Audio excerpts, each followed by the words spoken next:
The Ringing Cedars series, Book 1, Anastasia, Chapter 4, Who Are They?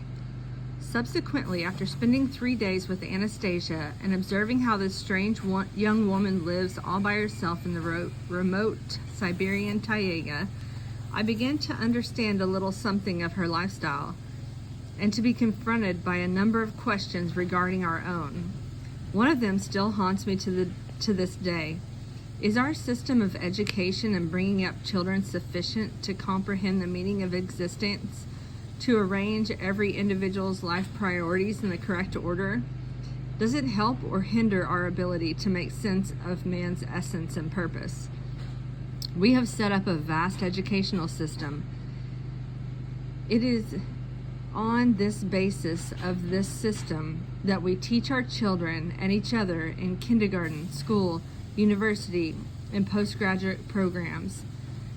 It is this system that enables us to invent things, to fly into space. We structure our lives in accordance with it.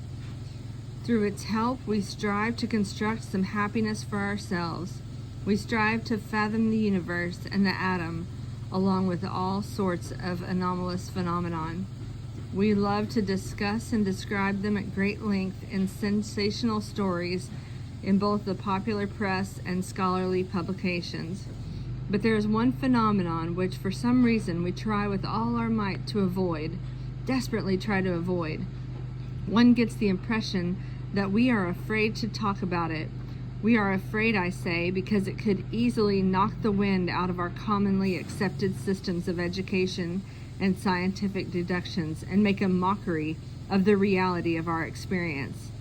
And we try to pretend that such a phenomenon does not exist, but it does, and it will continue to exist however much we try to turn away from it or avoid it. Isn't it time to take a closer look at this and just maybe through the collective effort of all our human minds together, find an answer to the following question?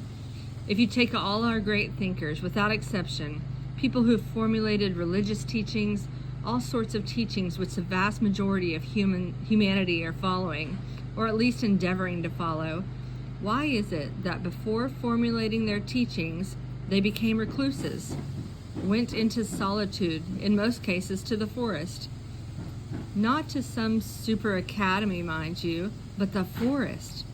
Why did the Old Testament's Moses go off to the mountaintop forest before returning and presenting the world the wisdom set forth in his tablets of stone? Why did Christ Jesus go off away from his disciples into the desert, mountains, and forest?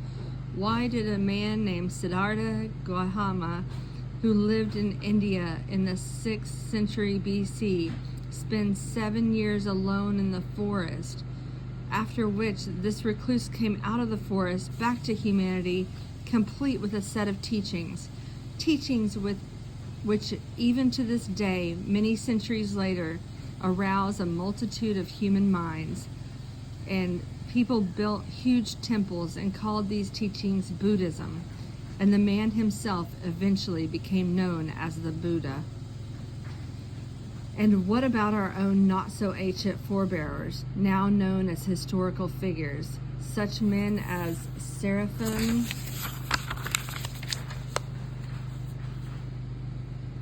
Sarkovas, and Sergius Randonhetsky?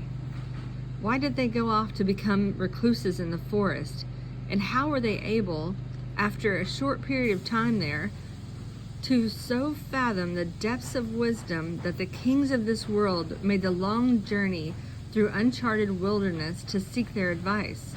Monasteries and majestic temples were raised in the location of their respective solitudes.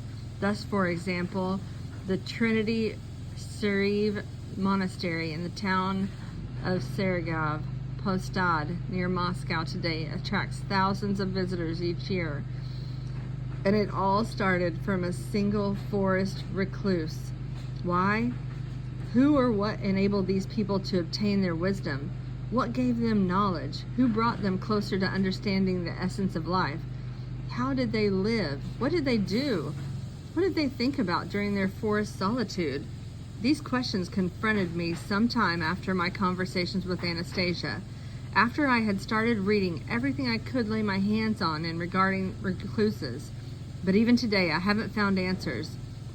Why has nothing been written about their solitude experiences? The answers, I think, must be sought through a collective effort. I am trying to describe the events of my 3-day stay in the Siberian taiga forest and my impressions from the experience with Anastasia, in hopes that someone will be able to fathom the essence of this phenomenon and put together a clearer picture of our way of life.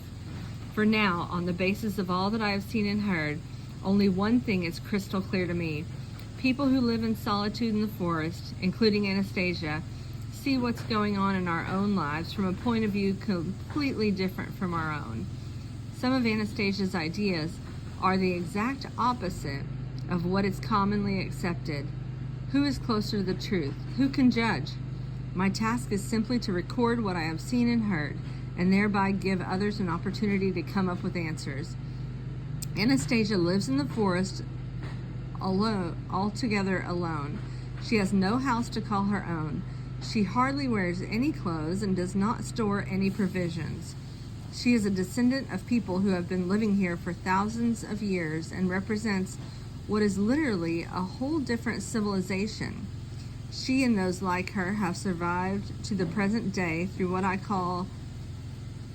can only term the wisest possible course of action. Very likely the only correct course of action. When they are among us, they blend in with us, trying to appear no different from ordinary people. But in their places of habitual residence, they merge with nature. It's not easy to find their habitual dwelling places. Indeed, man's presence in such places is betrayed only by the fact that there are more beautiful and better taken care of, like Anastasia's forest glade, for example. Anastasia was born here and is an integral part of the natural surroundings. In contrast to our celebrated recluses, she did not go off to the forest simply for a time as they did. She was born in the taiga and visits our world for only brief periods. And what seemed at first glance to be a mysterious phenomenon, the strong fear that overwhelmed me and made me lose consciousness when I attempted to possess Anastasia, turned out to have altogether simple explanation. Just as we tame a cat, a dog, an elephant, a tiger, and an eagle, and so on, here everything around has been tamed, and this everything cannot permit anything bad to happen to her. Anastasia told me that when she was born, and while she was still under a year old, her mother could leave her alone on the grass. "And you didn't die from hunger?" I asked. The taiga recluse first looked at me in surprise and then explained, "Food should be absolutely of no concern to man. One should just eat as one breathes, not paying attention to the nutrition, not distracting one's thought from more important issues. The Creator has left that task up to others so that man can live as man, fulfilling his own destiny." She snapped her fingers, and right away a little squirrel popped up beside her, hopping onto her hand. Anastasia lifted the creature's muzzle to her mouth, and the squirrel passed from his mouth to hers a cedar nut seed, its shell already removed. This did not seem to me anything out of the ordinary. I remembered how, back in the academic complex near Norvisburg, a lot of squirrels were quite used to people and would beg for food from passers-by, even get angry if they weren't given anything. Here, I was simply observing the process in reverse. But this here was the taiga, and I said, "In the normal world, our world, everything's arranged differently. You, Anastasia, could try snapping your fingers at a privately run kiosk or even beat a drum, and nobody would give you anything. Yet here you're saying the Creator has decided everything. Who is to blame if man has decided to change the Creator's creative design? Whether it is for the better or the worse, that is up to you to decide. That is up to you to divine."